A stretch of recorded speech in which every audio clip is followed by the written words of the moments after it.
കളിക്കളത്തിലെ പരിക്കുകളെ ഇനി പേടിക്കേണ്ട. എല്ലാവിധ സ്പോർട്സ് ഇഞ്ചുറികൾക്കുമുള്ള സമഗ്ര പരിഹാരം ഇവിടെയുണ്ട്. ABC orthopaedic hospital, near Kairali theatre, Calicut road, Manjeri. 1955 October 2 സ്ഥാപിതമായ മഞ്ചേരിക്കാരുടെ മഹിളാ സമാജം സപ്തതിയുടെ നിറവിലെത്തി. സ്വാതന്ത്ര്യസമര സേനാനിയും കമ്മ്യൂണിസ്റ്റ് പാർട്ടിയുടെ ദേശീയ നേതാവുമായിരുന്ന പാലക്കൽ ബാലചന്ദ്രന്റെ സഹോദരി പി സരോജിനിയമ്മയും സുഹൃത്ത് ജാനു കെ നായരും ചേർന്നാണ് 70 വർഷം മുൻപ് മഞ്ചേരി മഹിളാ സമാജം സ്ഥാപിച്ചത്. സമാജത്തിന്റെ 70ാം വാർഷികാഘോഷം ഒക്ടോബർ 2 വിപുലമായ പരിപാടികളോടെ നടത്തുമെന്ന് ഭാരവാഹികൾ വാർത്താസമ്മേളനത്തിൽ അറിയിച്ചു. സരോജിനിയമ്മയുടെ മരണശേഷമാണ് സമാജത്തിന്റെ പേര് മാറ്റുന്നത്. ആദ്യകാലങ്ങളിൽ പോഷകാഹാര വിതരണം, സാക്ഷരത, ഗ്രന്ഥശാല, വായനശാല തുടങ്ങിയ മേഖലകളിൽ നാടിന് വിലപ്പെട്ട സംഭാവനകൾ നൽകാൻ സമാജത്തിനായി.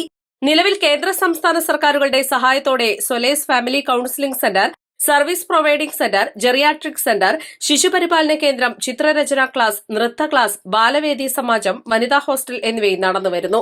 സ്ത്രീകളുടെയും കുട്ടികളുടെയും മുതിർന്ന പൌരന്മാരുടെയും ക്ഷേമത്തിനു വേണ്ടി മാതൃകാപരമായ പ്രവർത്തനം കാഴ്ചവെച്ചിട്ടുണ്ട്.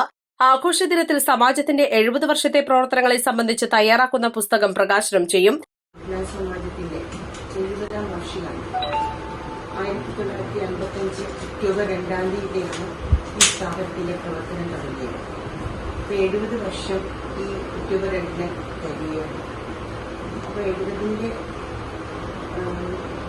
വാർഷികാഘോഷങ്ങൾ, 70ാം വാർഷികാഘോഷങ്ങൾ നൽകിയ കുറച്ച് കാര്യങ്ങൾ നമ്മുടെ കലാപരിപാടികളൊക്കെ ആയിട്ട് 2-3 ദിവസം വിപുലമായ പരിപാടികൾ ആവിഷ്കരിക്കുന്നു. വാർത്താ സമ്മേളനത്തിൽ president P Gauri, secretary Shambhavi Moosar, C Sujatha, Shobhana Vishwanath, P V Prema, J Saravanapriya എന്നിവർ പങ്കെടുത്തു. East Live, Manjeri.